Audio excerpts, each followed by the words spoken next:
What is up, guys? Delboy here. So wow, Sam Eggington gets banjoed by unknown Hassan Mwakinyo in the second round in a massive upset defeat. Where do we even start from here? Firstly, I mean, what were the odds on that guy? Christ. Typical Sam Eggington. No defense, no head movement, no jab, wide open punches, exchanging when he was hurt and off balance, no clinching when hurt. It was just a really bad performance from Sam Eggington, and the same old flaws were there. Has this guy improved over the past sort of 2 to 3 years? I've got to be honest, I don't think so. I think his run at welterweight really did flatter to deceive, I'll be honest with you. I mean, when you look at his welterweight run, he was fighting a hell of a lot of non-punchers and guys who are past their best. Guys like Frankie Gavin, who's never really taken his career seriously. Paulie Malignaggi, obviously right at the end of his career. The only sort of prime guy he fought who was kind of British/European level was Bradley Skeet, and he got schooled in that fight. Absolutely schooled. And if you then go forward to the Mohammed Mamoon fight, it was the same thing. Eggington gets outboxed by Mamoon, who was an unknown boxer. Nobody really heard of him.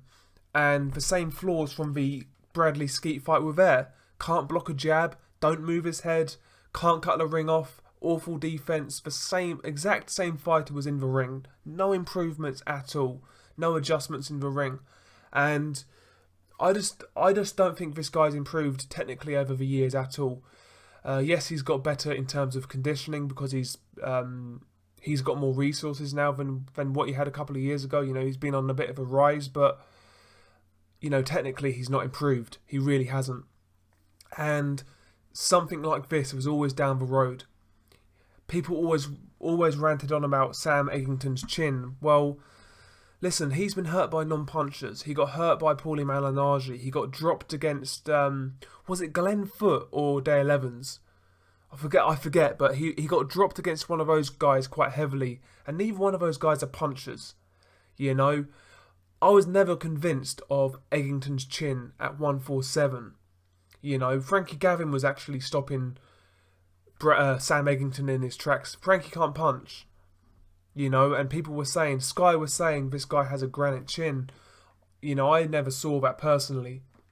He was just fighting a lot of non-punchers, guys who can't punch. And even then, signs were there that this guy could be hurt. And the Hassan Mwakinyo fight, listen, I didn't call this at all, but although it's a shock on paper, it's a shock in terms of the odds. It's not really a shock that it's happened to Sam Eggington. Do you know what I mean? He was awful in this fight in the first round. Came out reckless. His guard is not tight enough. Sam Eggington is never going to be slick. He's never really going to be bending at the waist, using a shoulder roll or anything like that. He's basic as they come. But listen, you can still hold a tight guard. A nice tight guard that's hard to jab through, that's hard to throw straight punches through.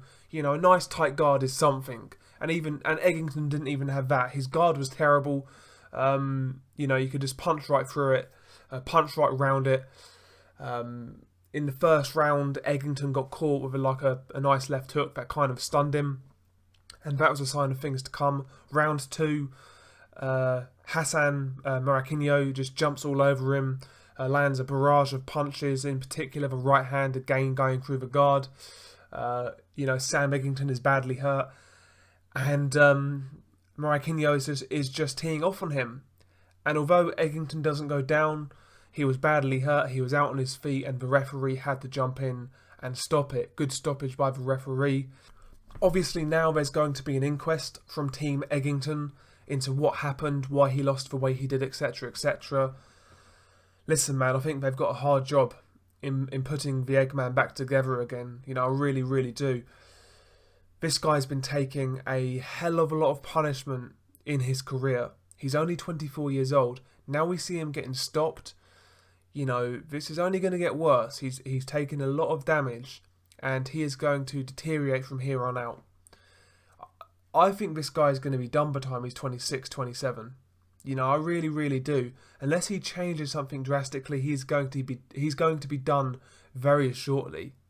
He's not going to be relevant when he's 30 as a fighter. You know, he's going to be done very shortly, because at 154, his punch resistance isn't there in my opinion. You know, I felt it was overrated at welterweight, but at 154, it's going to be a struggle for him. It really, really is. And I'm not one of these people who write fighters off early. I'm really, really not. But Sam Eggington he's a different case because of the way he fights, because of his lack of defense, because of how much he gets hit. You know, I don't think this guy's got long left. I really, really don't. And if I was his team, firstly, I would ask myself the question: is this partnership even working? And then, you know, I'd advise Sam Eggington take some time out of a ring. You know, take 12 months out of a ring, recover, keep fit but recover. You know, rest the body, and then try again in a year's time, because Sam has taken a lot of punishment. He really has, and I think a bit of time out of a ring will do him good. And if I'm Sam Eggington, I would take that time out of a ring, and also I would really consider getting a new team, a new training team, a new trainer, and try to iron out some of the defensive flaws and technical flaws. But I think this is a long road back for Sam Eggington, and you know, he's one of those fighters where I kind of wonder where this is going to end, because I don't know. Something tells me this is not going to end well. And I hope that's not. I hope I'm wrong. I hope I'm wrong. But what do you guys think? Peace.